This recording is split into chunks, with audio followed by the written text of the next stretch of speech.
Okay, we're gonna look at example one. It says Felix has $10,000 worth of property damage insurance and a $1,000 deductible collision insurance policy.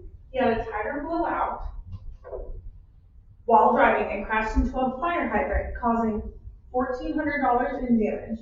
The crash also caused $1,600 in damage to his car.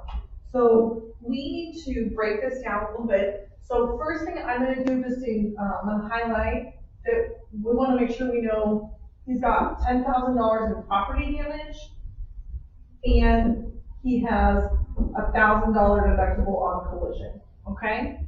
So those are the things that he has covering his vehicle. So when the tire blows out and he crashes into a fire hydrant, we need to know which of the insurances are gonna cover damage to a fire hydrant. So since fire hydrant is not another moving vehicle, that's gonna be property damage.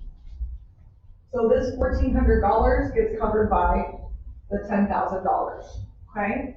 And then we look at the $1,600 in damage to his car.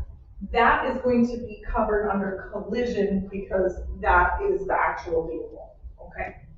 So looking at our questions, our 4 questions here, which insurance covers the damage to the fire hydrant? There's only 2 options here, the property damage or the collision. And since fire hydrant is not a vehicle, that's going to be covered by property damage. So we're going to fill that in. Sorry guys, my sleeve.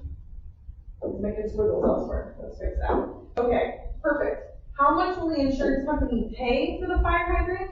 Well, he has up to $10,000 worth of property damage insurance.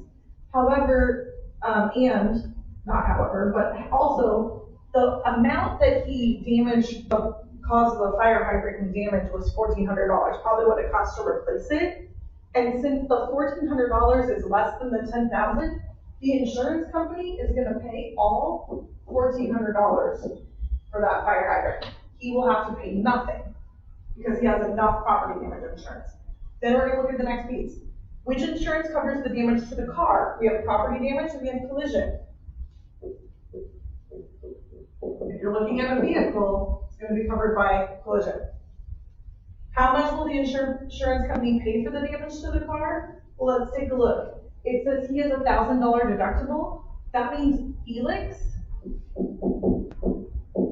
has to pay $1,000. Anytime you see that deductible, that means that's what the insured person has to pay. Felix pays $1,000.